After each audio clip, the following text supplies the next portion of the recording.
Salad samahan sa anak sa Espiritu Santo. Amen. Amo lang ito man, pasalamat kami kaning nining Domingo.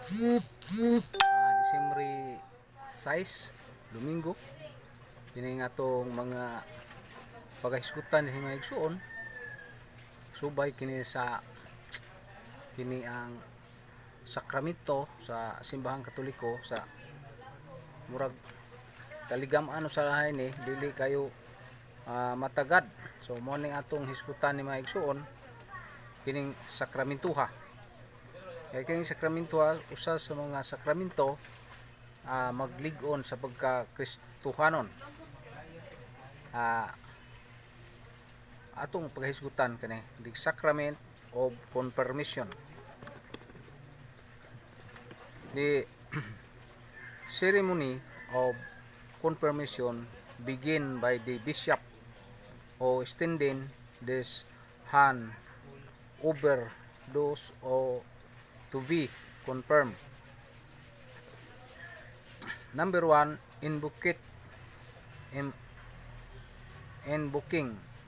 and the Holy Ghost, the sign of the cross and the forehead at its is kanang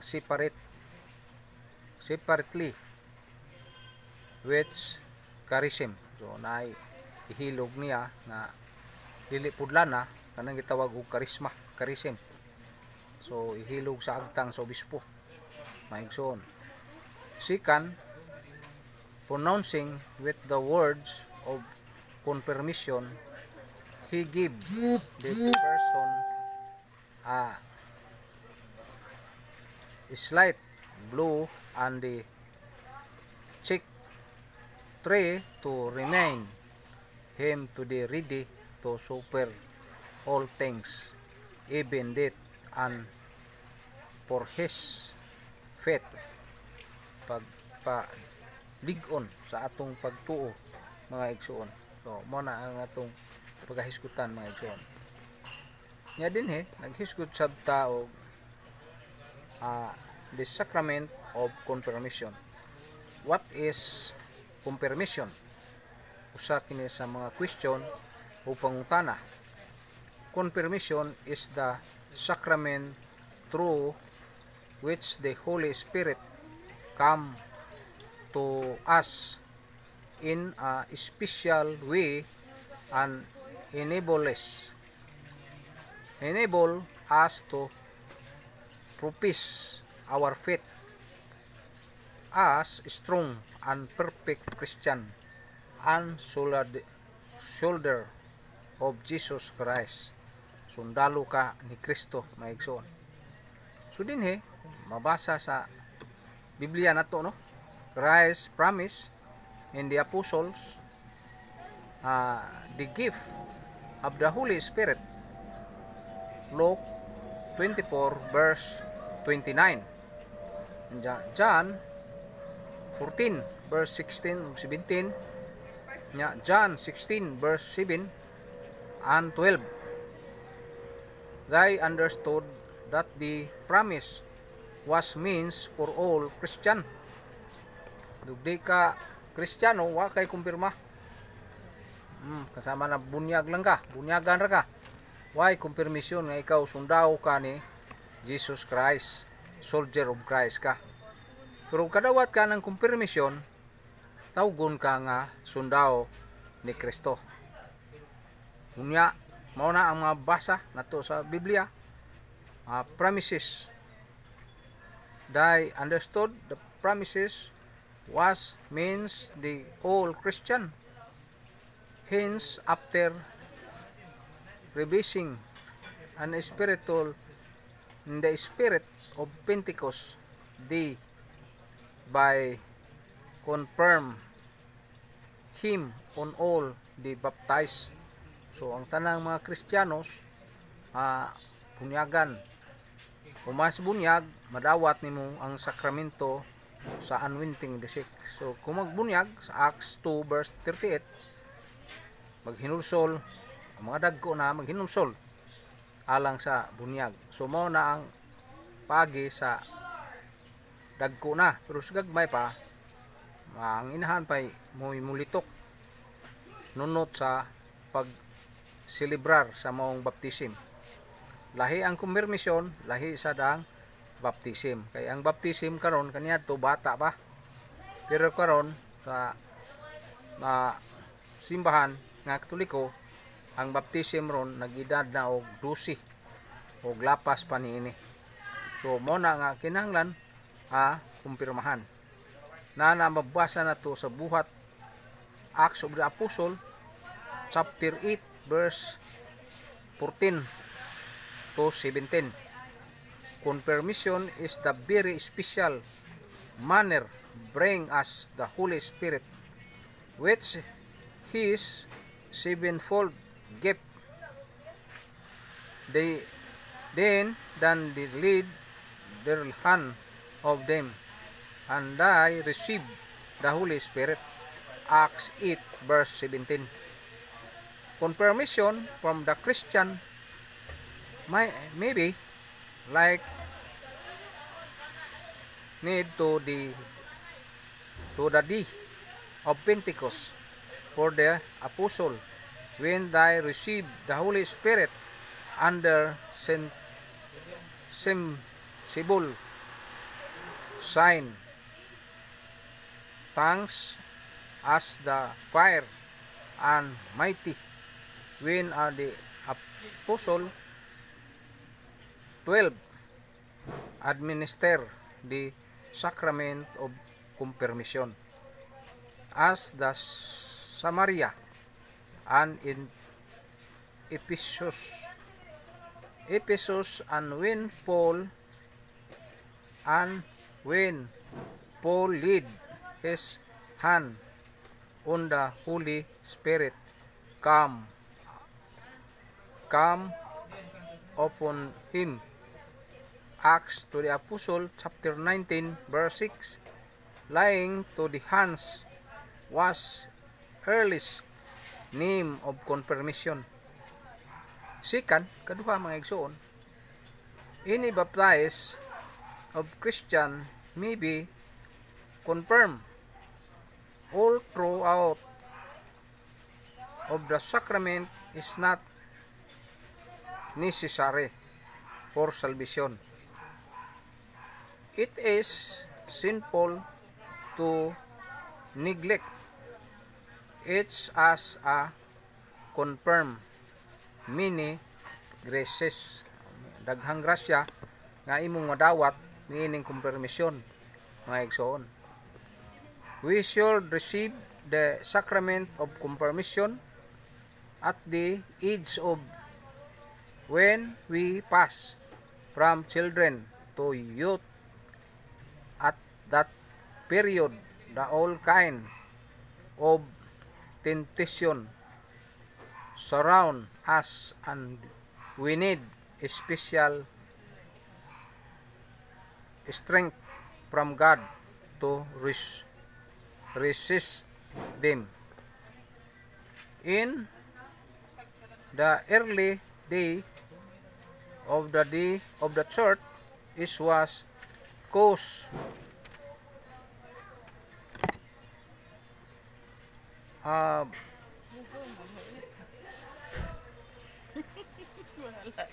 gibutangan na antay gibuhat.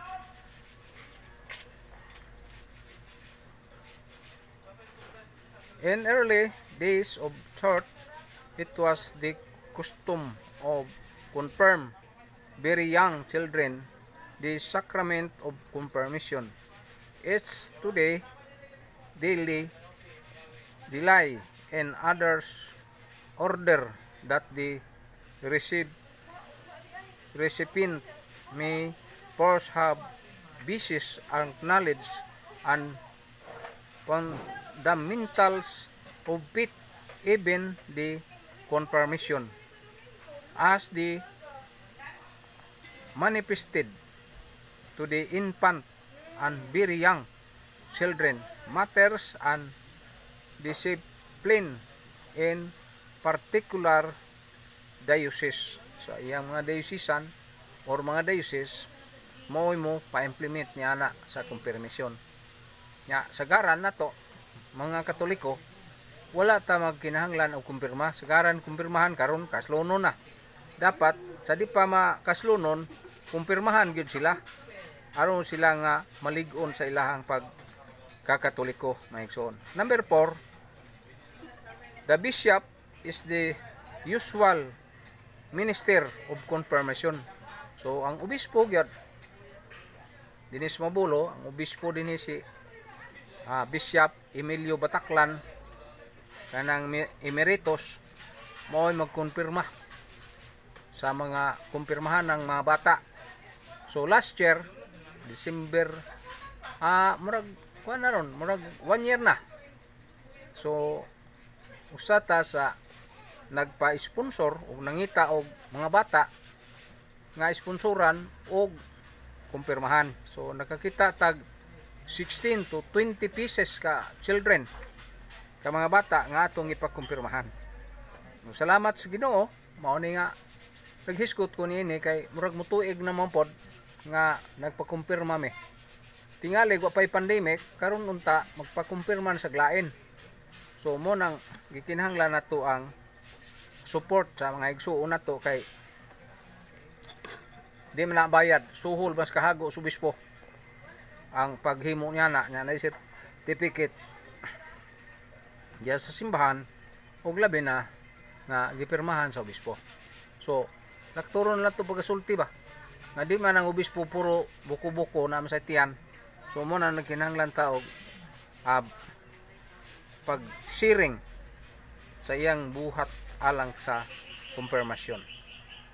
Now, sometimes wherever the Holy See give a missionary rest of power to the administrator this sacrament. Mga pare nga or kanang missionary makahimo sila na wa na sila magpaabot nga ang obispo tungod kay naa sa special power paghatag niya ng mga sakramento labi na kumpirma kay di man sila obispo, pare raman silang magmisyon. So mo na nagkinahanglan. The pastor and administrator and parishes in the church their respective territories and granted the punctuality of the confirming the extraordinary minister, those who are the danger of death from the sickness ascended our old age. Hangtod na sa mga dili kay tigulang na sila makumpirmahan, bata pa sila magkatagamtam niya na. What is necessary to receive confirmation properly? To receive confirmation properly, it is necessary to be in the state of grace and the new will the child through the duties of our religion. Kay tinuod laktod pagasulti ang sagaran kabig laing tinuhan mo man kining mga bata nga way kumpirma. Kaysa makumpirmahan sila, ilang masinate o ma-exercise nila ang ilang pagtuo. Number 1, confirmation and knowledge of the chief through the duties of our religion is the required. This is the way of a person who is to be confirmed has reached the age of reason. He is examined.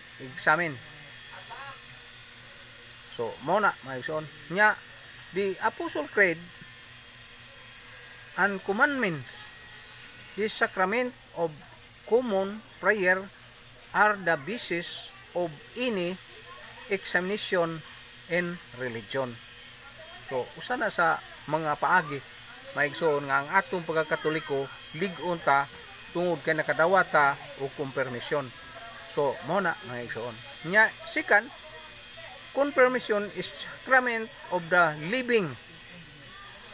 Therefore, when one who has reached the age of reason is to be confirmed, they must first to go to confirmation if burdened with mortal sin in order to be in state of grace. So mao kanay mga angay buhaton mga igsoon. The person to be confirmed should obtain his confirmation card. He must to go to the church properly. Dress he must to early when many are to be the confirmed. The door of are closed before the beginning of the ceremony. To present of entrance of latecomers, the person confirmed the must not leave the church before the whole ceremony in peace. Number 3, upon approaching the bishop and the person to be confirmed, the most kill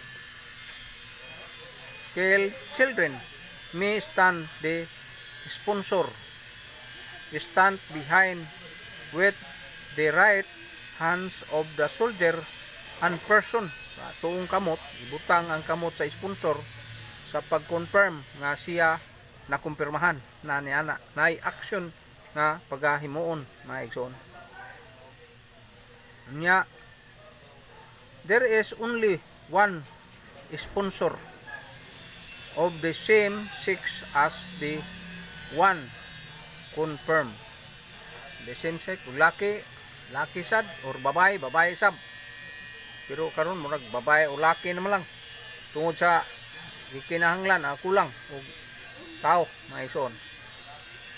What does the bishop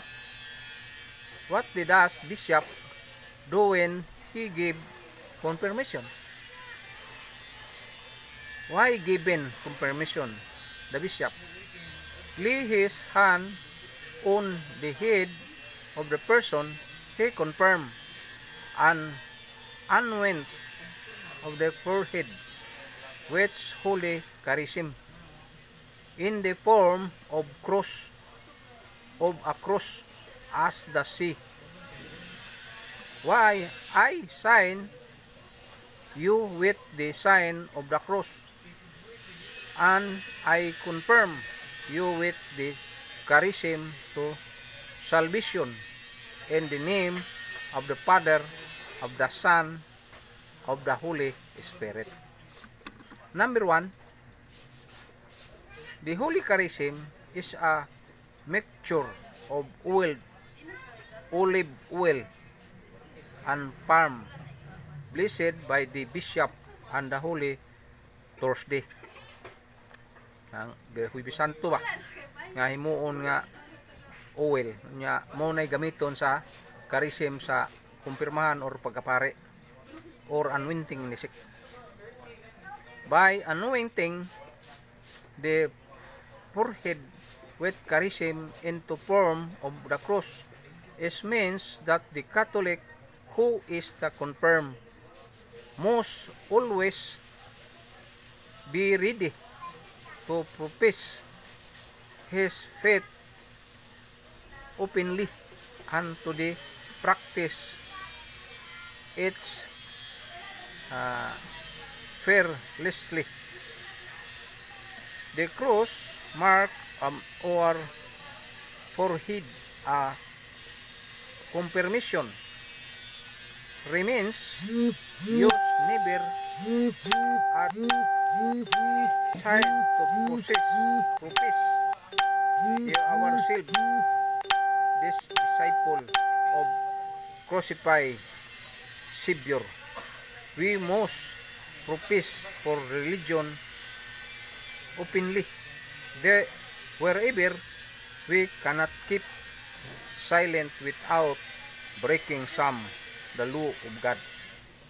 And the church, Catholic Church, to example, when we are childly on make permission of our faith, when the church as being attacked.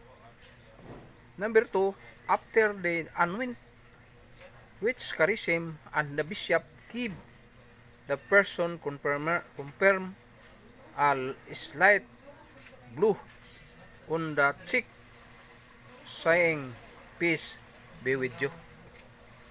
It is believed that originally it was the kiss of peace given by bishop, which in the case of Bibis was replaced by a curses on the cheek for centuries. However, the explanation gave with the blow should remain of confirmed to be ready of super for Christ's sake. Finally, the bishop gave all the blessing in this. Then those who have been confirmed by their grandparents pray for the Credo, Our Father, and Hail Mary. Number 3,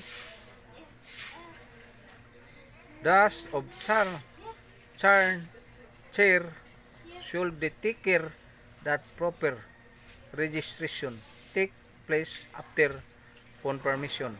When a person is confirmed outside his own parish, notification that must be sent of parish where he was baptized.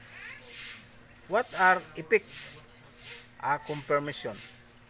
Confirmation increase sanctifying grace,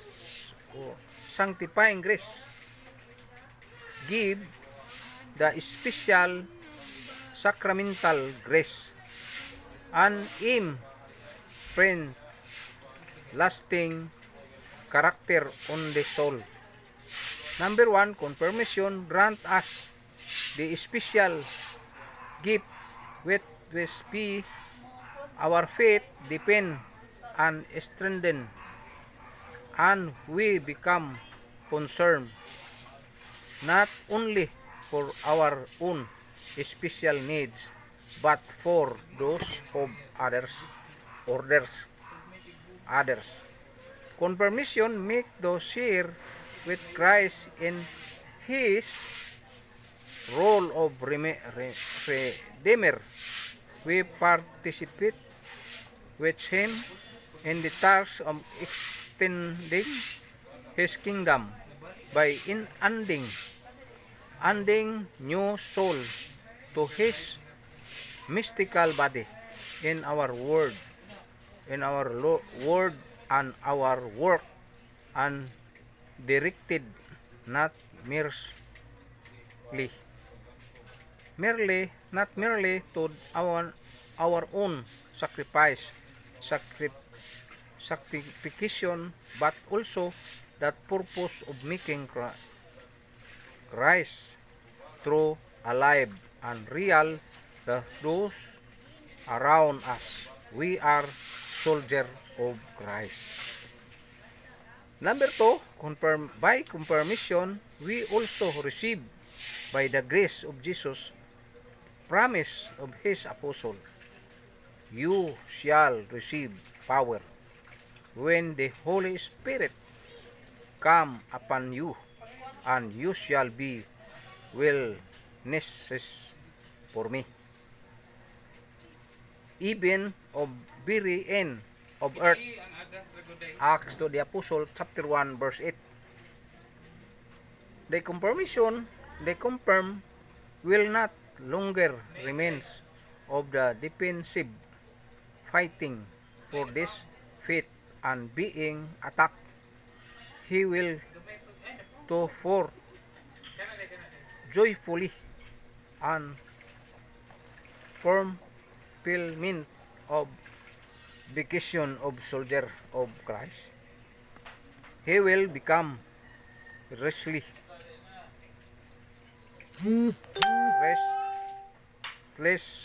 eternal life and will join to rank of Catholic action. We will start being a real soldier of Christ. We will be another Christ. Third, the character of confirmation is the special and indivisible sign which mark of the Christian as the soldier of army of Christ. Confirmation as the Christ soldier will be loyal to his king. Those who observe in this prepare to the undergo any suffering, even death and necessary will do all power and expand to kingdom of God. Because confirmation and prince and indelible character on the soul in my receive only once. So muna maigsoon atong gisgutan ni dinhi para nga atong hibaw-an unsa day kadako ug importansya kining confirmation nga atong gisgutan dinhi. So confirmation usa na sa buhat sa mga apostoles nga basa nato nga bisan humana kita bunyagi hatagan kita confirmation kumpirma na sa buhat 8 15 17 sugod na 14 nya 17 nya pandung sa kamot buhat 19 16 nya paglig-on sa pagtuo o pagpabot sa pagbalik sa Ginoo o sa Espiritu Santo 2 Korinto 1:21-22 unya ang pagbautismo humana ipandungan sa kamot o kining pagkumpirma pandungan sa kamot. Hebrehanon 6:2 og 3. So mao kana maigsoon ang atong giskutan dinhi aning kumpirma nga usa kini sa mga butang nga espesyal apan kagaman nga kayo nato kay wa kayo ta magtagad niini nga ato nang part nato sa atong simbahang Katoliko ug ang panudlo sa simbahang Katoliko gikinahanglan gayud nga magpakumpirma kita aron malig-on kita sa atong pagtuo. Nya nang hinaot ko nining atong paghisgot-hisgot nining mga panahon na bisan pandemic ato ning gisgutan para nga makapakumpirma ta di lang kay sa mga bata kadtong dagko nang wa pay kumpirma kinahanglan atong kumpirmahan. Nya salamat sa Ginoo no nga mga grasya nga ato nang paghimuon ug buhaton alang sa uban na nagkinahanglan niini. Kining tanan atong Panginoon sa Ginoo ang iyang lamdag ug grasya nga kita usab magpadayon sa paghimo ug pagbuhat sama niini. Sa ngalan samahan sa Anak sa Espiritu Santo aman sa langit ug sa yuta. Salamat kami pinagi si mong anak si Jesucristo uban sa Espiritu Santo ning among paghisgot sa confirmation usa sa mga sakramento nga gikinahanglan sa mga Kristiyanong Katoliko ug sa wala pa mabunyagi kinahanglan makumpirmahan sila. Kining tanan among ipangayo pinagi ni Kristo nga among Ginoo ug sa mga anghel mga santo sa langit. Amen. Sa ngalan samahan sa Anak sa Espiritu Santo. Amen. Daghang salamat ug mayong buntag, mayong hapon, mayong gabi sa tanan na naminaw niining akong YouTube channel.